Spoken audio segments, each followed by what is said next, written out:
everyone.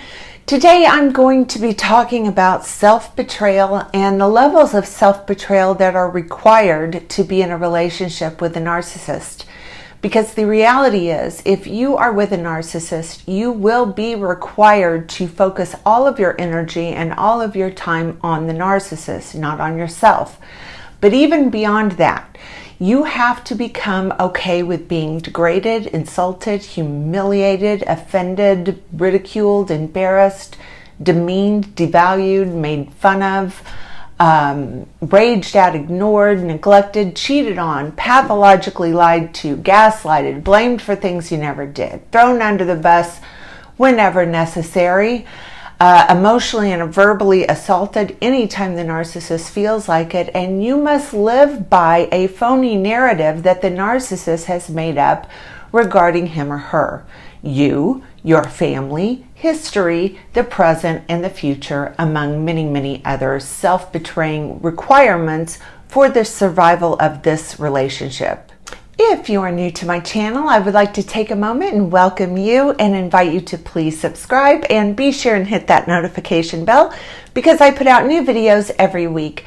Also, if you are interested in private one-on-one narcissistic abuse recovery coaching with me, please visit my website or send me an email. Both are linked in the description below. So today we are talking about self-betrayal and how it is required of a victim in a narcissistic relationship. If any relationship with a narcissist stands a chance at surviving for a short or long period of time, the victim will have to learn how to betray themselves, be disloyal to themselves, and usually gaslight themselves into believing, or at least accepting, that this blame and abuse is okay or even deserved. However, the consequences of living like this are so harmful, so spirit destroying, and so destructive that once they are free themselves, it requires building their self-esteem back up from the very bottom of rock bottom. Some victims never fully recuperate from the damage and the harm this causes.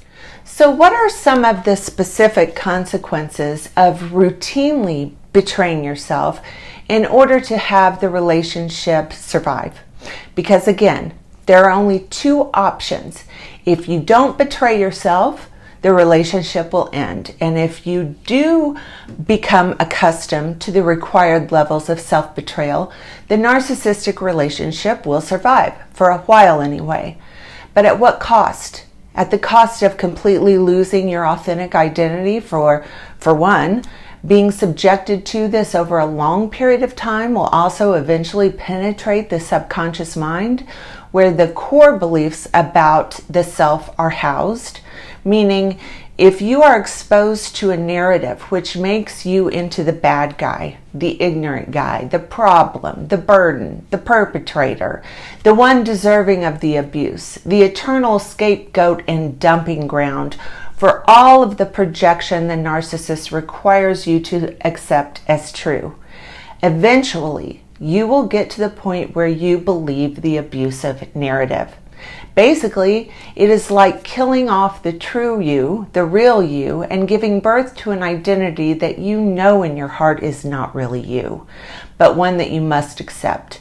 Eventually, you can become completely dependent on the narcissist for all interpretations of reality and your identity. Self-betrayal robs you of your God-given birthright to your true identity, to your normal and natural desire to preserve and honor oneself. It's like a slow death by poison. Eventually, the poisonous narrative kills off the real, true you and replaces it with a shell, a belief system that has been forced onto you by a corrupt and evil entity. It's as if you have no other alternative than to agree to walk yourself to your own demise and death. Do not ever ignore the depth of self-betrayal that is required to be in a relationship with a narcissist and the catastrophic consequences it will have. We are born with a fundamental desire and basic human need to preserve, honor, respect, and defend oneself. And if you are in a relationship with a narcissist, you will be required to completely abandon that fundamental human natural birthright. No one should ever be denied the right to preserve, protect, and honor oneself. So in closing, remember, narcissists will live and die by the phony and false narrative they want to believe about themselves and their lives. And in this narrative, they will play one of three roles. They will portray themselves as a hero, a victim, or a martyr, or some combination of all three. Nothing, absolutely nothing, is more important to a narcissist than the fake and untrue narrative they tell themselves and they want others to accept and believe. Never will they ever take accountability for their true role in life, which is that of the abuser. And that fact will never change. Therefore, anyone in a relationship with a narcissist will also have no alternative than to play a fictional role based on a phony delusional lie, and that will always require complete and total self-betrayal. Trust me when I tell you, it's not worth it. Nothing is worth that.